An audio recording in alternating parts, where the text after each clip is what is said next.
माता सीता ने गाय को विष्ठा खाने का श्राप क्यों दिया? रामायण की बहुत गहरी जानकारी। जय श्री राम दोस्तों, आपसे हाथ जोड़कर निवेदन है कि वीडियो को पूरा जरूर देखिएगा। चैनल पर ना है तो चैनल को सब्सक्राइब कीजिएगा। है रामायण की बहुत ही गहरी और रहस्यमय जानकारी, जिसमें आज हम चर्चा करेंगे और आपको बताएंगे कि माता सीता ने गाय को टट्टी खाने का श्राप क्यों दिया था। टट्टी कहते हैं गंदक के लिए, यानी लेट्रिन। उसे बिल्कुल हिंदी भाषा में आप टट्टी कह सकते हैं। तो दोस्तों, ऐसा श्राप गाय के लिए माता सीता ने क्यों दिया था, और साथ ही साथ आपको ये भी बताऊंगा कि माता सीता ने अपने ससुर राजा दशरथ का पिंड दान क्यों किया। आखिरी पिता का पिंड दान करने का अधिकार बड़े पुत्र के लिए होता है। अब बड़ा पुत्र नहीं है तो छोटा पुत्र कर सकता है, यानी श्री राम को अपने पिता दशरथ का पिंड दान करना चाहिए था। लेकिन माता सीता ने ही अपने ससुर का पिंड दान क्यों कर दिया, और साथ में फल्गु नदी जैसे कई वस्तुओं को माता सीता ने श्राप दिया था। तो इसी जानकारी के बारे में आज हम आपको एक संपूर्ण कहानी बताएंगे, जिसमें आपको पता चल जाएगा कि माता सीता ने ऐसा क्यों किया था। गाय सहित कई वस्तुओं को श्राप क्यों दे दिया था, और अपने ससुर का पिंड दान क्यों किया था। चलिए दोस्तों, शुरू करते हैं ये कथा। प्रिय दर्शकों, बात उस समय की है जब भगवान श्री राम रावण का वध करके अयोध्या वापस आए थे और उन्होंने राजपद को स्वीकार किया था। जब अयोध्या के राजा बन गए तो कुछ दिन तक पूर्व अपने अयोध्या में राजकीय पद को बड़े अच्छी तरीका से संभालने लगे। फिर उन्होंने एक दिन विचार किया कि हमारे लिए तीर्थ यात्रा करना चाहिए, और श्री राम तीर्थ यात्रा करने के निकल जाते हैं। तीर्थ यात्रा करते करते श्री राम नेपाल के पशुपतिनाथ में गए, रामेश्वर में गए। ऐसे 12 ज्योतिर्लिंगों का उन्होंने दर्शन किया और फिर वह चलते चलते सोनभद्र नदी के संगम पर आ पहुंचे। इस प्रकार राम जिन तीर्थों में गए वहां उत्तरोत्तर अधिक उन्होंने दान किए, और जहां राम सीता के साथ पधारे वहां बड़े तीर्थ स्थापित किए।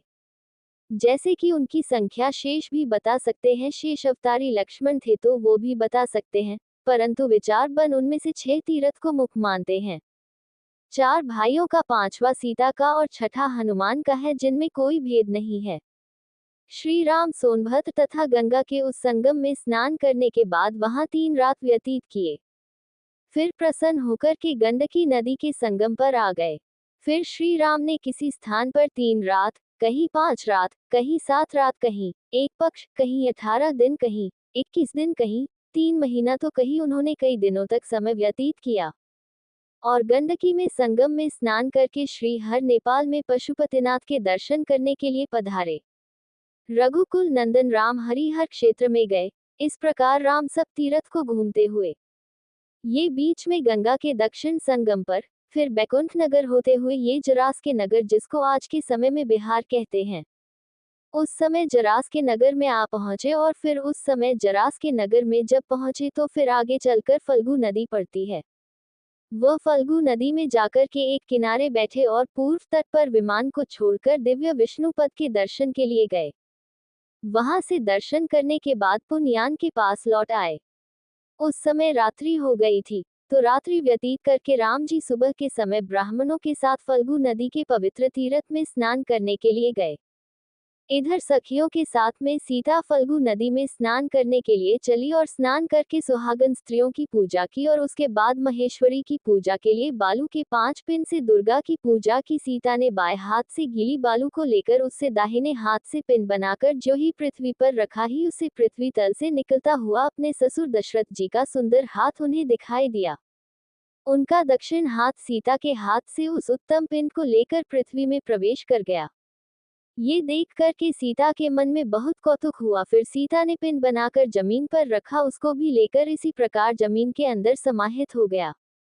इस प्रकार सीता ने 108 पिंड दुर्गा की पूजा के लिए रखे, और वो सब ससुर जी दशरथ जी अपने हाथ से उठा ले गए। ये देखकर माता सीता आश्चर्यचकित हो गई। तब मन से उन्होंने दुर्गा जी की पूजा की और फिर पूजा करके विमान के पास लौट आई।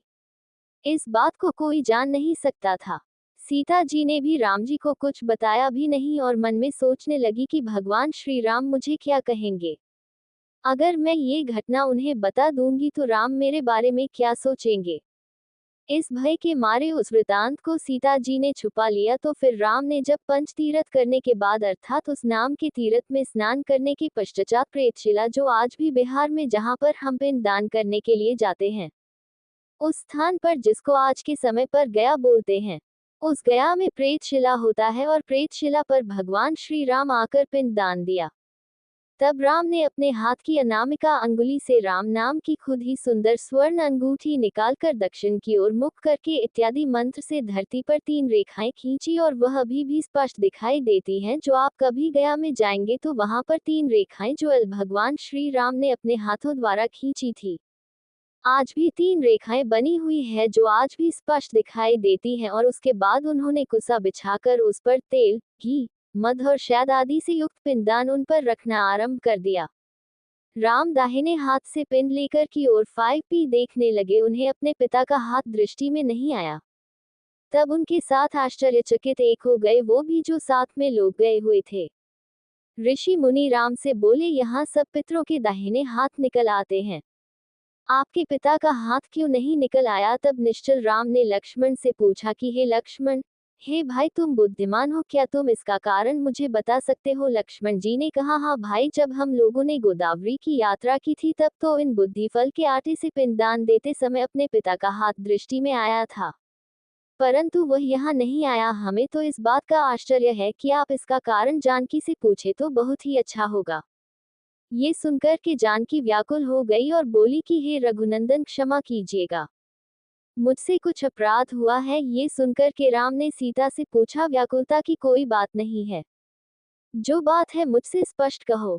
तब माता सीता ने सारी बात स्पष्ट सुनाई। ये सुनकर के राम ने पूछा, इस बात का साक्षी कौन है कि आपने मेरे पिता का पिंडदान किया है?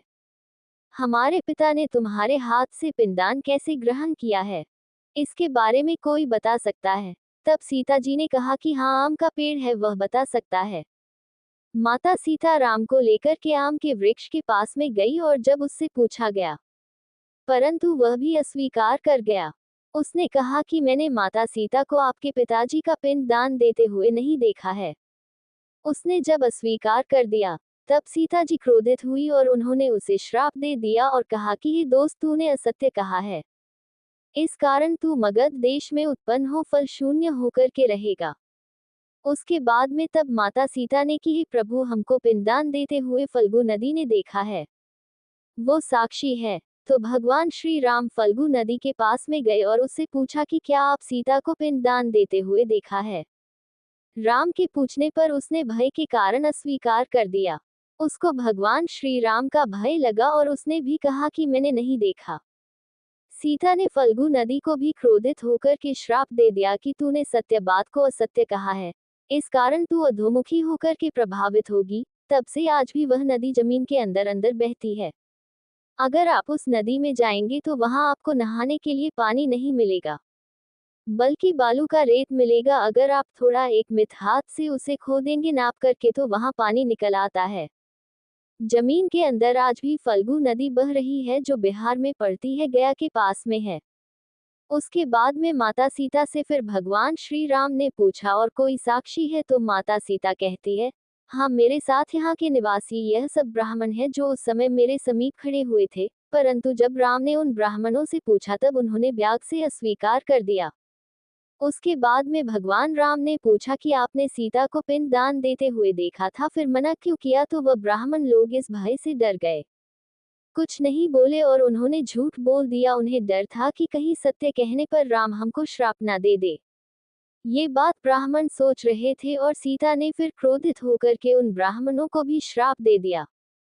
कहा, जाओ तुम सब द्रव्य हेतु इधर उधर भटकते रहो। उसके बाद जानकी ने बिलावर को साक्षी दिया और जाकर के राम ने उस बिलार से पूछा तो उसने भी नहीं कह दिया कि मैंने नहीं देखा है। सीता ने उसे भी श्राप दे दिया और कहा कि उस समय मेरे सामने तो पूछ करके खड़ी रही और इस समय तूने अस्वीकार कर दिया है, जो तेरी पूछ अछूत अर्थात निर्भय हो जाएगी। तो फिर जानकी ने गौ माता को साक्षी बताया। जब राम ने गौ माता से पूछा तो उसने भी इनकार कर दिया, कहा मैंने नहीं देखा है। तो दोस्तों माता सीता ने क्रोधित होकर के कहा कि हे धेनु, मेरे कसम से तेरा भी मुख अपवित्र हो जाएगा। मैं तुझे श्राप देती हूँ कि तूने सत्य बात को असत्य कहा है, तेरा मुख जो है अपवित्र हो जाएगा, तू आगे चल करके विष्टा खाएगी यानी गंधक खाएगी। तो दोस्तों आपने देखा होगा कभी कभी कोई गाय जो होती है वह विष्टा खाती है। उसके बाद सीता ने राम से कहा कि सूर्य मेरे साक्षी हैं, भाई मुझे और आपको भी देखते हैं, और उनके सामने मैंने अपने ससुर जी का पिंड दान किया था। लेकिन सूर्य देवता से जब पूछा गया तो सूर्य ने हाँ कह करके सत्य बात कही, इससे अब आपके पिता संतुष्ट हो गए हैं। इतने में ही सूर्य के समान कांतिमान विमान पर आरूढ़ हुए दशरथ जो थे वो वहां साक्षात आते हैं। राम का आलिंगन, बोले कि राम तुमने हमको वसुधा तार दिया है। मैथिली के पिंडदान से तो हमें बहुत ही तृप्ति प्राप्त हुई है, तथापि तुम गया श्राद्ध का आवरण करो। तब राम के पिता से पूछा कि आपने यहाँ इतनी शीघ्रता से बालू का पिंड क्यों ग्रहण किया, इसका कारण तो कहिए। तब दशरथ जी बोलते हैं कि हे राम, यहाँ गया के पिंडदान के समय बड़े ही विघ्न उपस्थित हो जाते हैं, इसलिए इसी कारण मैंने इतनी शीघ्रता से यह काम किया है। उन्होंने बताया कि इस हादसे में कुछ यहाँ पिंड का अन्न ग्रहण विमान द्वारा वहां से उपस्थित हुए। राम ने वहां फिर प्रेतशिला पर पिंड दान दिया। फिर प्रेतशिला पर जाकर उन्होंने बलि दी और धाम वन में आ गए। वहां उपनदी, तिल, पास, खीर तथा शक्कर से युक्त सत्तू के अनेक पिंड दान दिए और बट श्राद्ध भी किया। आज तीर्थ के तीनों नियत स्थान में संध्या बंदन करके सभी अंगों को अनेक दान किए और अनेक वैभव से गदगद होकर पूजा किया और मगध देश से स्थलाम वृक्ष कंचल से सिंचित किया। कहते हैं कि किसी एक मुनि ने कुसा युक्त हाथ में जल का घड़ा लिए आम की जड़ में जल दिया था, इससे आम भी सींचा गया और पितर भी तृप्त हो गए। तो इसी प्रकार प्रण विष्णु पद की पूजा करते हुए और विमान पर बैठकर यात्रा करते हुए राम ने गया में 3 महीना व्यतीत किए। सबको संतोष देखकर विमान में आरूढ़ होकर के और अभिनंदन पूर्व की ओर चले गए और तब से फल्गु नदी के तट पर जहां राम का विमान खड़ा था, उस स्थान को ब्राह्मणों ने और राम ने गया नाम से घोषित कर दिया। आज भी वहां गया के नाम से प्रसिद्ध तीर्थ पवित्र है। रामेश्वर नाम का राम का तीर्थ आज भी विद्यमान है और वहां से चलकर के राम फल्गु तथा गंगा संगम पर आए। तो इस तरह से माता सीता ने अपने ससुर दशरथ का पिंड दान किया था।